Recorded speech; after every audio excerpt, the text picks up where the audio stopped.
is a hammered dulcimer. This is my show.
My friends, the instrument I have here is a hammered dulcimer, at least that is the name in English. You do find them all over the world, and of course every culture has their own label.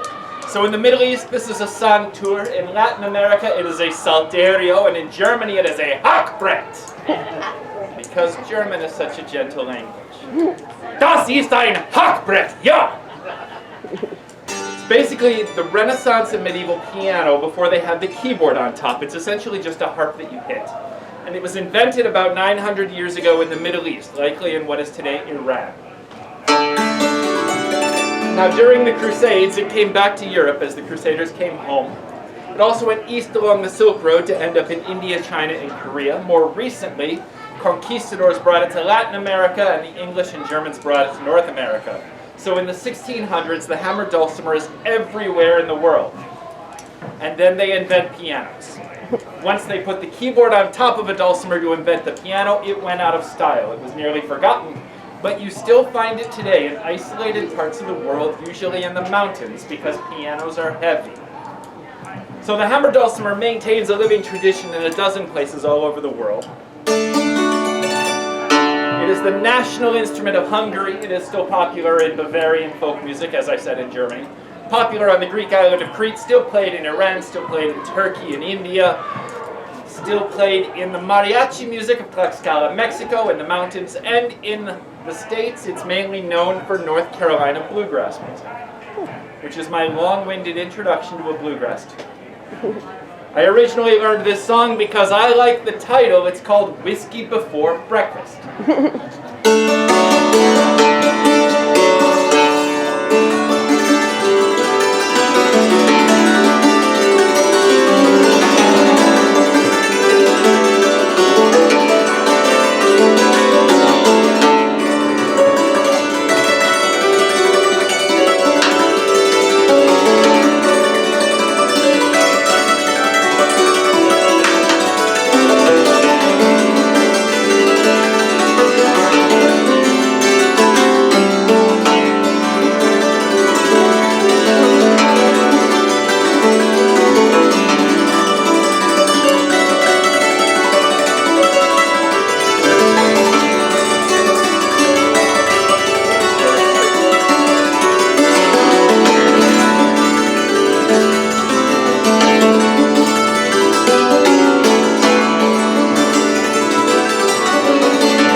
friends who play Irish music and they tease me because I play a little fast. But that's the tempo bluegrass musicians actually use. They are my kind of crazy. Now, I'm often asked how I got into this, and what happened was I was a mandolin player hanging out in a music store because that's what musicians do. They had a dulcimer set up for sale, and I went,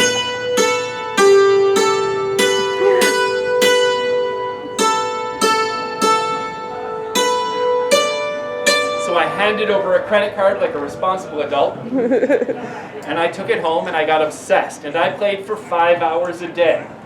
If Netflix had been streaming 20 years ago, this might never have happened. But they were still mailing little silver discs, and so I would play and play and play and play and play and play and play. Because I have no discipline or patience, but obsession's my thing. And I started off playing a lot of the music that I already knew on the mandolin, such as this next tune. Now I'm going to play this 4 times through, because as I became a better dulcimer player, I kept making the tune more complicated to take advantage of my latest capabilities.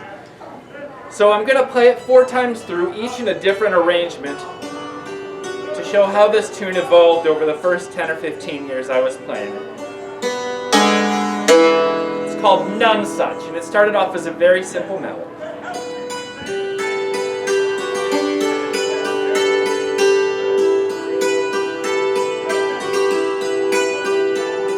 Early on, I gave it a little bit of an ornamentation.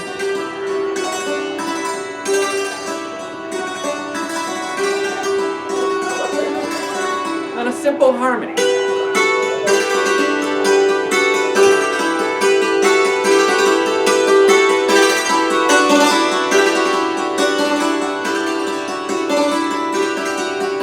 And over time, a little more complicated harmony.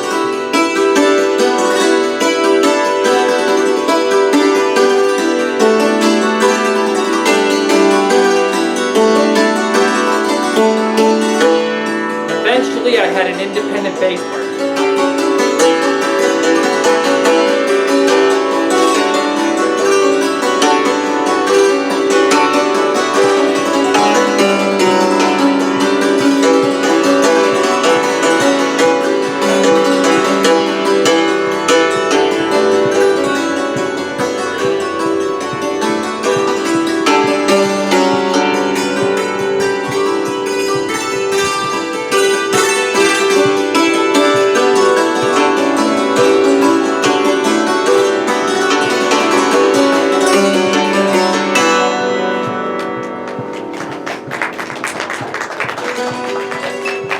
If they ever make a movie about my life, that is my Rocky training montage sequence. Now, as I said, I started off playing mandolin. And I was a mandolin player, and I would go into an Irish pub. If you walk into an Irish pub with an instrument, you play a couple of jigs, they give you a beer. And thus was born my professional career. And in honor of those beginnings, this is an Irish tune. This is also a tune I've been playing for a while, and the arrangements have changed over the years. It is sometimes called the Irish jig because it is such a commonly played one, but it is more formally and properly known as the Irish washerwoman.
Having mentioned I was a mandolin player, the way I got into that instrument, it all started with 3 years of piano lessons when I was a child. And I would have screaming arguments with my mother about practicing. And my mom is Italian, so I mean screaming arguments about practicing. And I'm very grateful that she won, because that is the basis for everything I have done since. So I went off to school, and I'm hanging out in a campus guitar store because there's a theme of music stores in my life.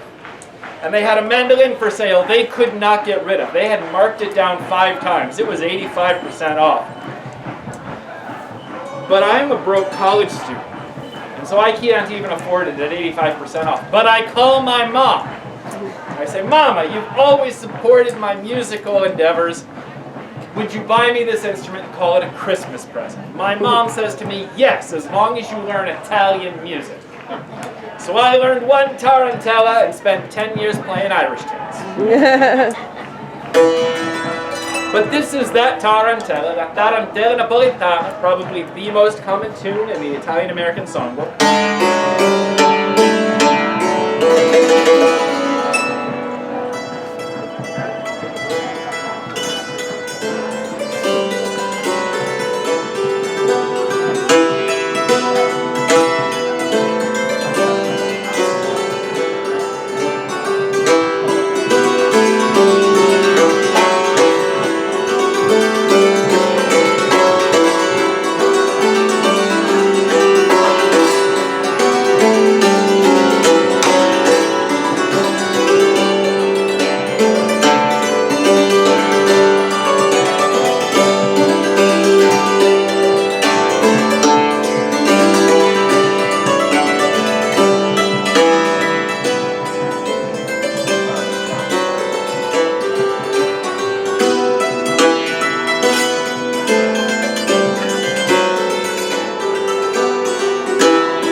My mother is annoyed that my Italian is better than hers.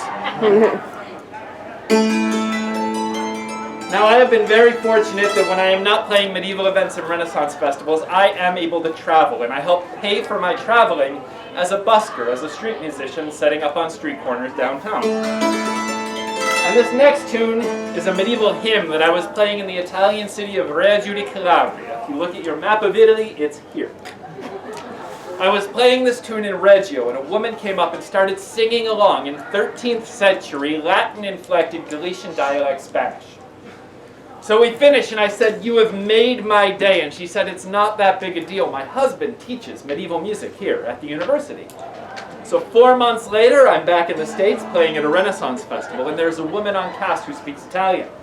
So we're chatting, because it's not a skill I get to practice often enough. And eventually I say, "Giusy, you speak beautiful Italian. Where did you learn?" She says to me, "My parents are immigrants. We are from Italy. I have been all over Italy. Where are you from?" And she says, "We're from the south, in Calabria." I said, "Really? I just had a great time in Reggio." Giusy says, "Oh, my uncle teaches medieval music at the university there." It's a small world. This is one of 427 hymns to Saint Mary, the Cantigas de Santa Maria. Specifically, this is number 166.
very much, and it occurs to me I'm halfway through my show at the Renaissance Fair, and I haven't played any Renaissance music yet.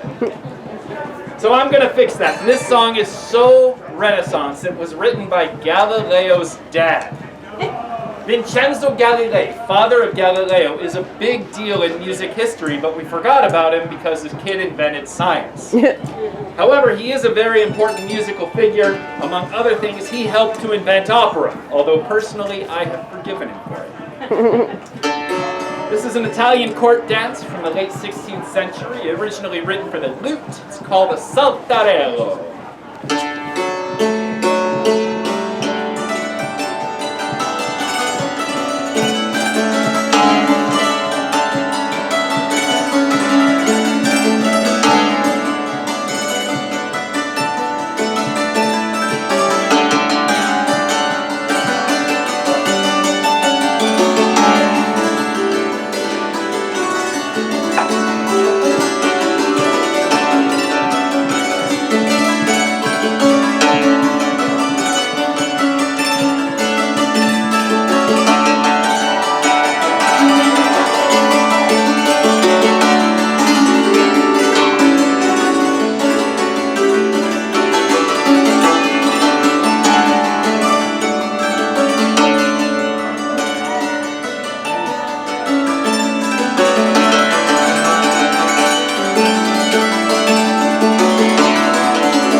In my travels, I've been fortunate enough to play that song on the front porch of the composer who wrote it. I played that song on the street in front of Vincenzo Galilei's house in Pisa, Italy. At least until the person who lives there now came out on the balcony and gave me a little talking to, and technically it wasn't a legal place to be, so I moved a block up the road to where I was allowed to play. But I can still say I did it. Now this next tune is another Renaissance tune written for the lute. This was written by my favorite Renaissance composer, Francesco Canova da Milano. He was such an amazing lute player and musician, they called him the Divine One in his own lifetime. He was known as Il Divino. And I can just imagine that would go straight to your head. Now this is a fantasia. It is not a fantasia, no matter what Disney might tell you. But a fantasia is just the Italian word for fantasy. And musically it just means there are no rules. The composer does whatever the heck the composer thinks sounds interesting at the given time, which makes them really whimsical and a lot of fun to play.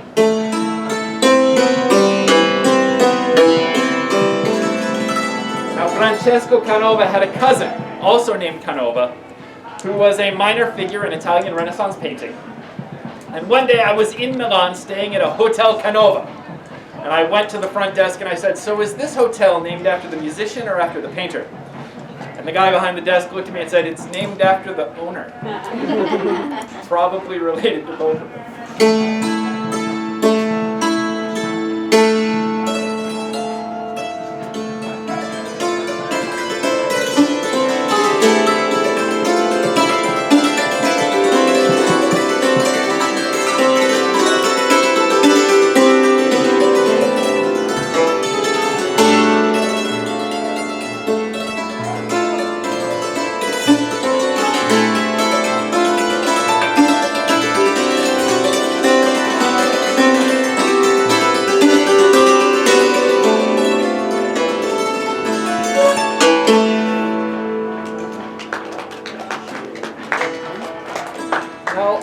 Earlier, the Hummingbird Dulcimer is not a complicated instrument.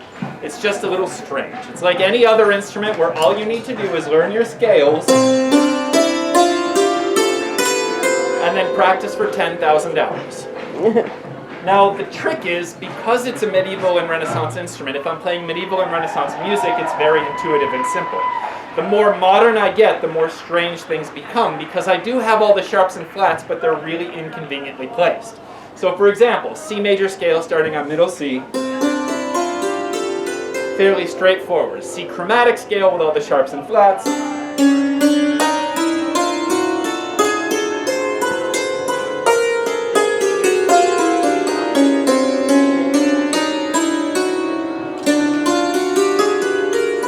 Even more entertaining upside down. However, I do have all the notes, so if I need the occasional accidental within a piece,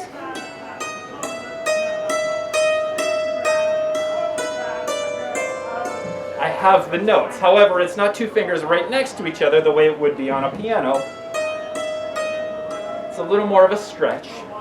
But as I mentioned earlier, I think practicing is fun, and so I accept such things as a challenge.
Beethoven is not Renaissance, he's just a lot of fun to play.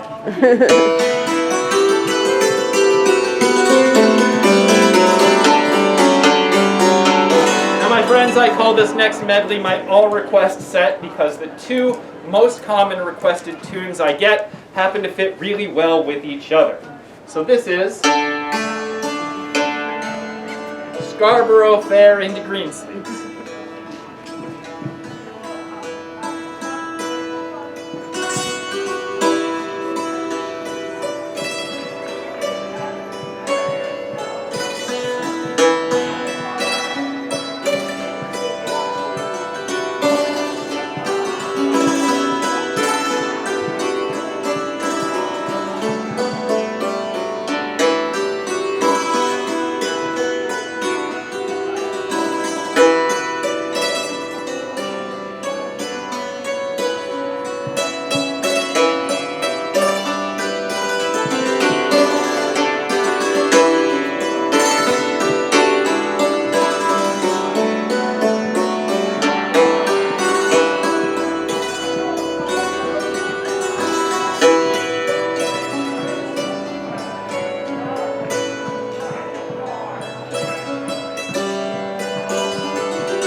Now, my friends, I'm afraid it's time for the last song of the show. But if you would like to take the music home, I do have the magical musical boxes known as compact discs and USB thumb drives available. If you would like a steady stream of goodies in your email, please subscribe to my Patreon. And I'm going to end with a song that I wrote a number of years ago. One day I was playing this tune on the streets of Naples, Italy. and a police officer came up and stood right next to my dulcimer. And as a street musician, as a busker, I have a very fraught relationship with law enforcement. But in Italy, you're not in big trouble. You're not under arrest, you're not being fined, they just tell you to go away. And they're so polite, they will wait for a pause in the music to do it. So I decide I'm not gonna pause. I'm gonna keep going. So I'm playing away, and he's right there, and I'm just keep playing. He's right there. And eventually the song is over. It's been over for 3 minutes as I just repeat myself again and again and again. So I figure he wins. I finish with a flourish, and I think, thank you, Naples, time to move on to my next city. And he looked at me and he goes, bravo. And he walked away. Total waste of a panic attack. So it turns out the regulations in Naples are really, really lenient because they consider themselves to be cultural rivals to Rome. And every time Rome makes their laws more strict, Naples makes theirs more generous, just as a way to thumb their noses. I call this tune February.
Thank you very much, my friends. I am Vince Conaway. This is the Hummingbird Dulcimer. That is my tip jar. Coming up next is Daniel Greenwell.